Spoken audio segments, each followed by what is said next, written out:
Okay, so now we're on to number 4. It's Cancer.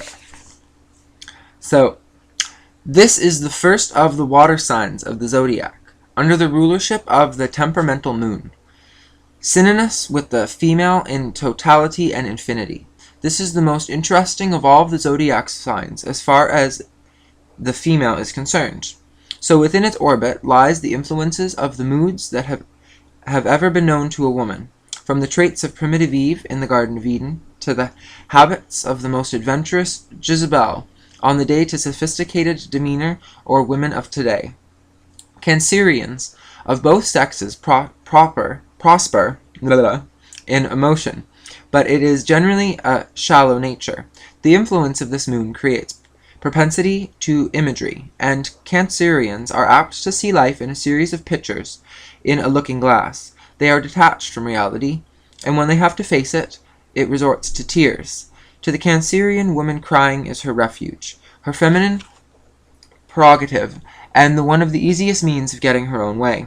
Since it is well-known fact that the men hate scenes, they will often put up with a woman who insists on making issues simply because it is an obtuse way. It is a tribute to their manhood. To real males, nothing is perhaps quite so comfortable as offering a shoulder upon which a female can cry. Most Cancerian women are apt in having a number of such luxuries, male shoulders, available to them all their lives. The Cancerian female retains a childlike innocence toward the sexual act itself. More than the subject of other signs, she enjoys long periods of courtship in which she is the spoiled, petted, pampered pet, in which she is very clever at prolonging the foreplay and delaying any attempt at real intimacy. In short, she likes the eternal chase and is in a wise way at keeping free of sexual involvement until she comes to the right time of the month for her passion to be expressed. The most charming element of the female Cancer personality is that, although she demands attention of the affection of the innocent nature for herself, she is very capable of being mysterious angel to those who are interested in her. This can be carried to the point of self-sacrifice, which members of her family, but unfortunately, she is quite equally capable of reminding them later on how much she has given up on their behalf. Although they want to be a good mother, most are tormented by material personages who have problems with their teeth, or their teenage children today are Cancerians, as they are desired to be indulged when they were young, as they are prone to over-permissive with their families. Family life is always important to Cancerians of both sexes. Home is the picture frame in which the Cancerian acts as the central figure of the canvas, and other members of the family become merely silhouettes on the landscape. In youth, the Cancer female is concerned with all of the utterly superficial aspects of love. She will generally immerse herself in romance, reading love stories, listening to sultry music, and undoubtedly reading poetry, but she does not become aware of sex with all of its pitfalls as well as its glamour until she has become truly ensnared in an exciting love affair. Physical sex can therefore become a great shock to a Cancerian unless she has been lucky enough to have had parents who have anticipated her maturity and who have acquainted her adequately with the facts of life. The Cancerian woman at an early age is often in love for love's sake. She will dress well, make up well, and present herself in the prettiest package of any man to admire. As a result, there are few Cancerian females who do not marry. It is after marriage that domestic troubles may begin. If the Cancerian has always been alerted to the cardinal aspects of sex, she may be convinced that she is indeed married to an oversexed fiend, when in reality her husband is a normal male with a natural appetite for enjoying sex, as he has for a good home-cooked meal. After marriage, the female Cancerian may have had a tendency to criticize her mate for lack of financial stability. She may accuse him of not providing properly for her. She will always expect flowers, candies, or birthday cards, a Mother's Day remembrance, and there are in her mind numerous reasons for having several anniversary presents.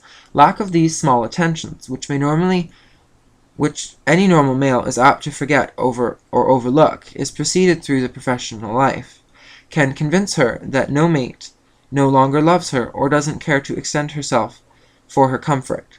If they up sexual activity for any moment, she is inclined to retaliate scathingly that she is only using her for the animal lusts.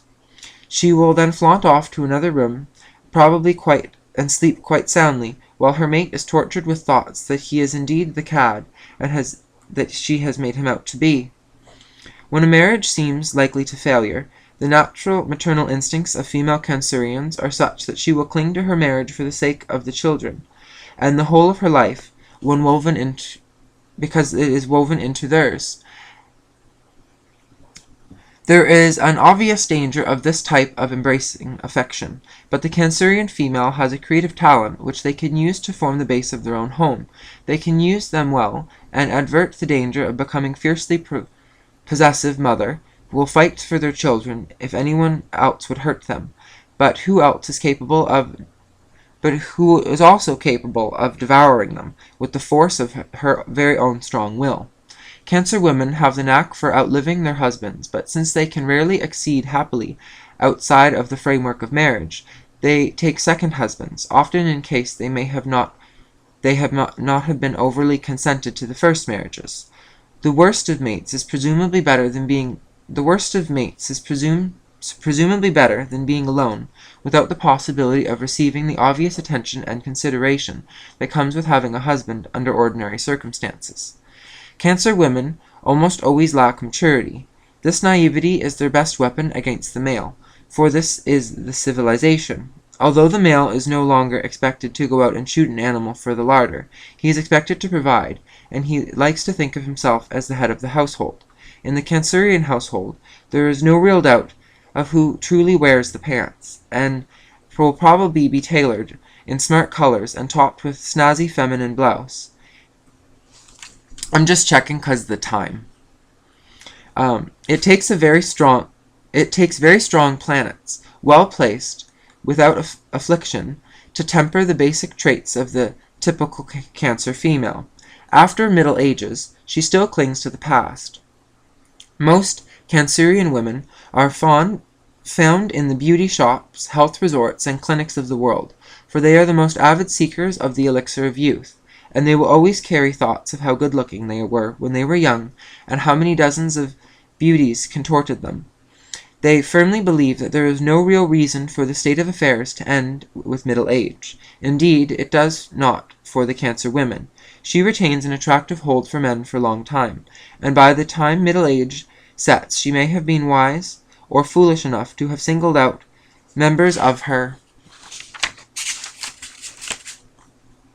family, generally a son who is willing to look after and escort her without a husband. It is safe relationship for her, but a dubious value on the son, who may be setting the scene for his own domestic disturbances. When he marries, his child mother becomes a mother-in-law.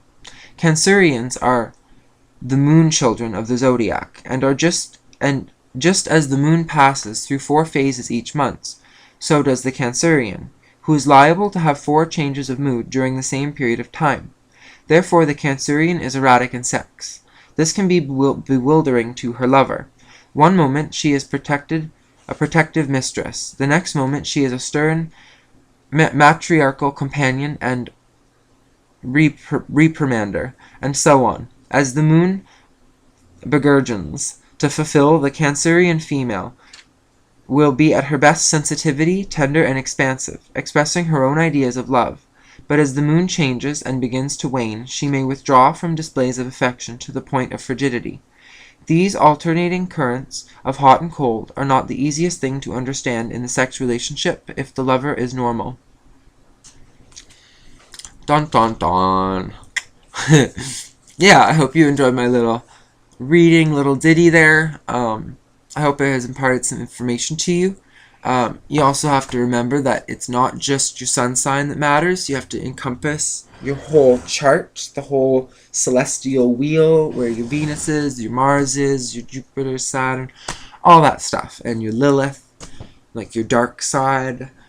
You know, it all plays roles and comes together as how we are as people.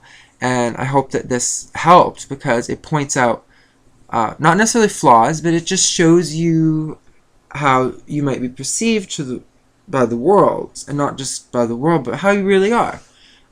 It's almost like your birth certificate, but that's like a little more accurate, because it actually like portrays character stuff. If you found this stuff to be truthful, let me know. If you didn't, then type me some hate if you want, because I'm interested to see what's going to happen with that, because I'm just reading it from a book. And so I've done 4 signs now, so I got lots more to do. So I'll see you in number 5. Laters.